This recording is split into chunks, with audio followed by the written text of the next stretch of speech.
you so readily agreeing to come and doing this. Thanks for having me. Really excited about it. Thank you. So before we actually start your session, I will give a quick overview of what you are doing today. Dalton is the founder of Breakthrough Video, helping businesses and brands tap into their unfair advantages on video with one-on-one coaching and done for you video solutions. Sorry about that. In his session today, Dalton will share the less common ways video is being leveraged to more effectively nurture and convert clients at each step of the sales cycle with a few case studies, as well as how you can start utilizing these strategies in your own sales process. Dalton, I'm really looking forward to this session. Well, thank you for the introduction, Supanjan. We'll get started. We're all here today to learn how to use video to make more sales, to build better relationships, have faster sales cycles. There's all sorts of benefits that can come out of using video. And I'm sure there's going to be a lot of value shared today about how to do cold outbound, about showing up on camera. Someone's going to talk about using AI tools, that is for sure. That's all going to be covered. But my goal for today, for this session, is to show you something that I don't think anyone else is going to talk about today, and that I believe most of you haven't tried, but that brought my client Noga from getting on 9 calls with qualified prospects in the month of October to having 15 sales calls with qualified prospects in the month of November. And she actually just updated me yesterday that she has had 29 sales calls the past 30 days. So I was going to be really excited to share a 66% increase for this first month, but these new numbers are too good to not share, as it is actually a 222% increase from the 30-day period before to a 30-day period after. So for context, Noga is an AE working for a high-ticket web design and SEO agency. And we actually didn't get her more calls booked. This wasn't about outreach. What we did was increase the number of people that were actually showing up to her scheduled meetings. So before, she was getting 9 people to show up to the 26 calls booked for her. And as of yesterday, that number went up to 29 people out of the 34 appointments she got booked in the last 30 days. So because her show rate was starting to increase, she started getting sent a lot more appointments. So her show rate went from 35% to 85%. This made a big difference for her performance and the company's revenue that month. Pretty outstanding, especially considering we achieved this without recording a bunch of videos. It was only one video that we made. I was there during the recording on a Zoom call, and we knocked it out in about 20 minutes. She did this without having any prior experience on camera. She was actually really nervous, which is why she decided to work with me. And the thing that I think is the most important to emphasize here, she did it without compromising the integrity of her brand and the human, personal element that is so important in the sales process. In other words, we didn't use an AI avatar. We didn't send a totally general, non-personalized demo video or something like that. It was for the recipient. So before we get into the details, I want to get some perspective. How many of you watching right now love recording videos? You can go ahead and write in the comments if you love it, if you're uncomfortable, if you totally hate it. I want to get some perspective. So I don't know if I can see the chat. Let me see. If anybody's in the chat, let me know. Okay, Simona loves it. I'm in the yes group. I love it as well. But to get a statistic, Vidyard says 70% of customer success reps are using video in their sales process. So who knows if that's really true, but let's say it's 70% of us. And how many of you actually record 5 days a week and enjoy doing that 5 days a week? So you can let me know in the chat, but the numbers are probably already dwindling. I don't like to record 5 days a week. I'm going to put my hand down so we can make a conservative estimate and say maybe half of those people who are recording prefer not to do it each day, simply because the amount of time and energy it takes is not insignificant. So I can totally understand. I'm with you there. Okay, one more question. For those of you who are recording every single day, how many of you enjoy strategizing, preparing, and recording multiple different videos on different topics for different people each day? Probably very few of you, because it takes a lot of skill, patience, and resources to pull off effectively. If it were easy, everybody would be doing it, right? So we can break these groups down one more time. Let's say about 30% of people lack the desire, the skills, essentially the ability, what we'd call confidence to record videos. And that's a problem for anyone in that group who's hearing all about how great videos can be for sales. They know they're missing out, right?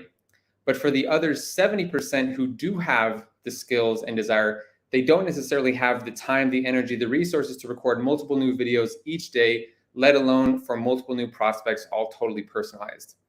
So that's like 80% of people who aren't able to get on the video train and see some awesome results, like 222% more sales calls. So besides the 20% of people who have probably sent thousands of videos at this point, they're masters at it, they're totally killing it. Besides those people, this is a problem. A problem because we all know how incredible video is, but 80% of us don't have the capacity to fully utilize it. Well, today I'm happy to share a solution. All you need is to invest 5 to 10K in training, gear, and software. Spend the next 3 to 6 months recording videos every day and continually learning, and make sure that you pray it's going to work, because even with that level of time, effort, and investment, there is in fact risk. You are not guaranteed to reach the same outcomes as the top 20%, even after all that resource allocation. Of course, I'm joking. This doesn't have to be such a serious topic, but on a serious note, don't worry, I do have a real solution to share. Now, thanks for those emojis, whoever that was. Now, the real solution I'm proposing, as I mentioned before, the single video that helped my client get 222% more qualified prospects on a call just 1 month later is what I call an evergreen interactive video sequence, or we can abbreviate it as EVES. I tried to use the simplest language possible, but just to be clear, interactive means it is not simply evergreen means you record one video one time, but that video is seen by many people for a long time. Interactive means it's not simply a passive experience for your viewer, like watching a YouTube video. They get to interact and are guided through the video according to who they are and why they're there. And a video sequence is what makes this interaction possible. So your one video is broken up into multiple shorter videos that are only shown to the right people. So what does this actually look like? Well, on our end, when we build it, it looks something like this. So each of these little squares is a clip, and you can see the lines charting each possible outcome depending on the interaction. And on the user's end, it looks something like this. So not your typical Loom video or LinkedIn video message. Of course, this is only the first screen in the sequence. If you'd like to see what the rest of it looks like to actually press play and interact with it, send me a message after this. I'll send you a link to one of my sequences to get the full experience. But for the presentation, I just wanted to put some stills. So now to build and host a video sequence, you need a software like VideoAsk, Videocom, Tolstoy. There might even be others that I don't know about, but I can sincerely recommend each of these. And with any of them, you can host your sequence on a website or landing page. You can make a little pop-up widget, or you can send them directly with a link or embed. Now, for Noga, we sent her video sequence as a pre-meeting reminder 4 hours before the booked call. The reason we chose this touch point was because, as you saw before, her show rate was 35% the month of October, not so great, especially considering these leads were not cheap. She was not only not making the sale, every single missed appointment was costing the company the resources they invested in getting that lead up to that point. And with less sales calls, Noga's performance was slipping, causing a lot of stress for her, and all this just because people weren't showing up. So obviously this presented a huge opportunity due to the previous underperformance, but we still wanted to make the most of it. So the first thing we thought about, and for anyone who wants to duplicate this to try to get similar results should remember, is that most decision makers have more meetings and more emails than they can even keep track of. So sending anything besides your typical Calendly reminder is already going to stand out a lot. But still, even though a video is going to stand out, that doesn't necessarily mean it will build a relationship or give the prospect any incentive to actually show up to the meeting. I think we've all gotten videos like this one on screen. I know how it feels. So this is where the interactive part really comes into play.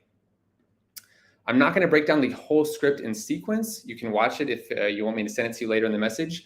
But essentially, the goal was to let them know that Noga was prepared for this meeting. She has something special to share that she put together just for them, and that if they have 2 minutes, she actually has a couple more questions before they get on the call. So this essentially was a reminder and an opportunity for them to cancel or reschedule, because if they're not going to show up, we'd rather know that in advance anyways. It's effectively a questionnaire to get some more crucial information before going into the call. And it's a personalized human introduction that stands out, makes a memorable first impression, and lets them know this is not going to be a waste of their time. All this within one 5-minute video that actually feels like less, because here's the beauty. The more personal your videos are and the shorter they are, the more likely your prospects are to watch them. So for the viewer, this 5 minutes worth of recording actually feels like a 30-second video, a 45-second video, a 15-second video, etc. And with all that interaction to break it up, Noga got a pretty impressive open rate and watch time when we looked back on the stats, which of course contributed to this dramatic improvement in less than 45 days. So there were a couple other things that were really important for nailing this that I want to share. First thing, when recording, we didn't add any special effects or captions or set up some special studio. It was just Noga in her kitchen talking to her webcam, just like it would be when she gets on a call with the prospect because she works remotely.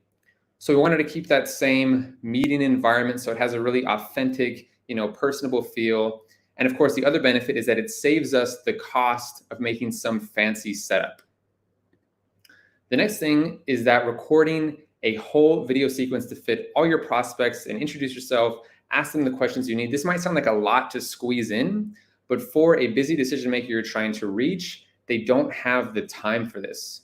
So being concise and economic with time was really important. That was one of the things we had to work on with her scripts, cutting down the inessential, rephrasing things to make it as clear and to the point as possible. Okay, the last thing that we focused on was utilizing the on-screen text in a way that complements the script and avoids being redundant. So our brains are very good at processing information, and as soon as they open the video, they're immediately reading whatever's on screen and listening to what you're saying. So you want to make sure that you're not sharing unnecessary information or repeating yourself in multiple places. And once again, we didn't do any special editing. It was all just the built-in text features on Video Ask, so it took almost no extra time to put together. So now that we've seen how it worked for Noga, how can you apply this for yourself? Well, like we mentioned, you can use an evergreen interactive video sequence on your website. You can embed it wherever you want. You can send it directly in an email or message. So it can be used at any number of touch points where you would normally consider using just video. But it's going to be a lot more leveraged in terms of time and energy that it takes you. You're going to be able to open up a dialogue where you can actually get information back from them. You can qualify them and do something with the information they give you, and then direct them through a personalized interaction, which is what I really like the most about Eves and what I think makes the biggest difference with them, because you're still able to have this human element in the communication without all the time and energy it would normally cost you to make individual personalized videos. So once you understand where you want to place the Eves in your sales cycle, there are 3 things you have to consider. First, you have to strategize, plan, and script your video sequence. This is not something you just show up and record off the top of your head. It's also not like planning a single cold outbound video. You have to understand who this sequence is going to potentially reach, how you're going to qualify them through the interaction in a frictionless way, and make the whole thing concise, personable, and authentic. Next thing, of course, is being on camera and recording. If this is a challenge for you, the best thing you can do is have a one-on-one coaching session with any of the video experts who are presenting here, because it can really be a lot easier than you might think once you have the right approach and you've worked through any of the obstacles you might be battling with internally. This is what coaching is for, and working with the right person can really change everything.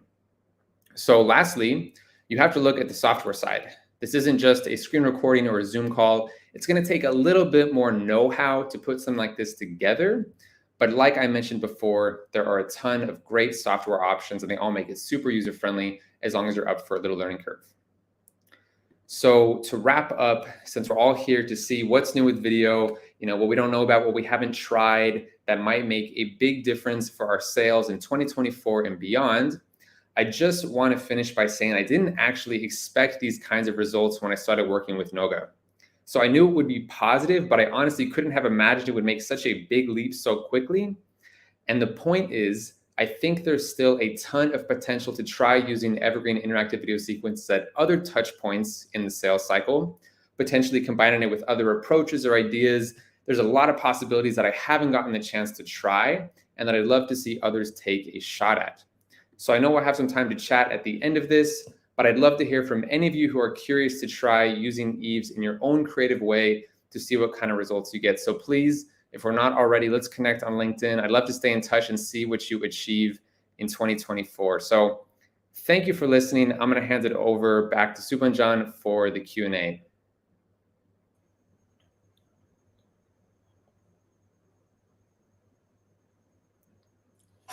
Hey, Dalton, this was great. I think as we wait for questions, it would be nice if you explained a little more about EIVs, what exactly, how exactly the sequences are built. I understand that you mentioned some of the softwares like Videocom, VideoAsk.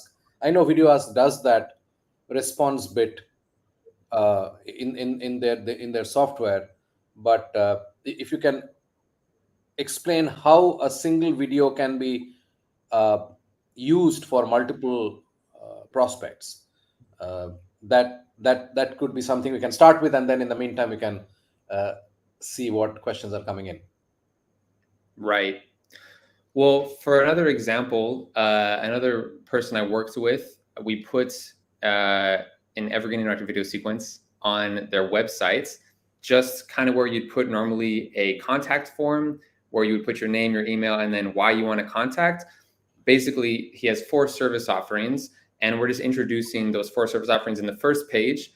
And then as they select what they're interested in, why they're on the website, it takes them to another set of questions that kind of lead them further down the funnel, collecting that information. So when my client had the call back later, he had all this information already, and also the prospect got that information from the interactive video sequence. So just starting it out in the first page, you ask your first question, you break it down, and then of course you just keep branching off as you have the different qualifying questions or information you need from them.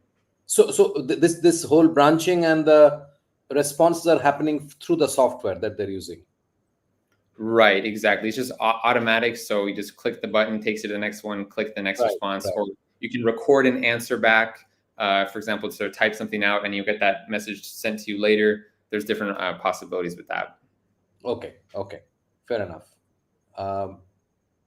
Let's see what kind of questions are coming through.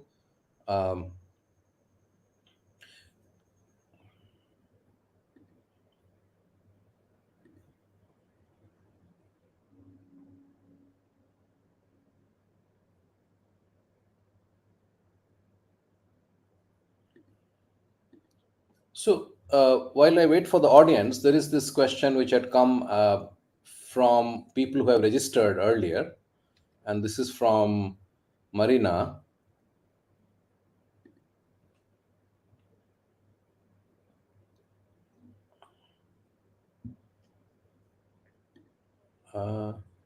Sorry, I think I made a mistake.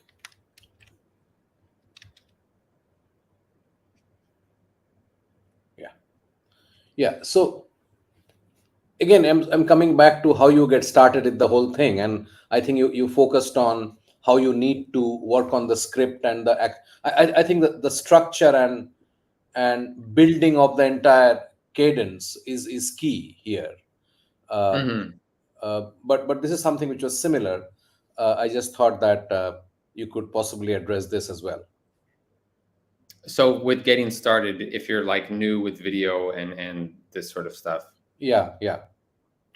Right. Well, that's the thing that I think is really great about these Eves concept is that if you're brand new to video like Noga was, you're not really into the idea of showing up on camera, doing a bunch of takes multiple days a week. So if you want to just invest in one video, this is something that you can spend just an hour on, or if you get help, it's going to be less time.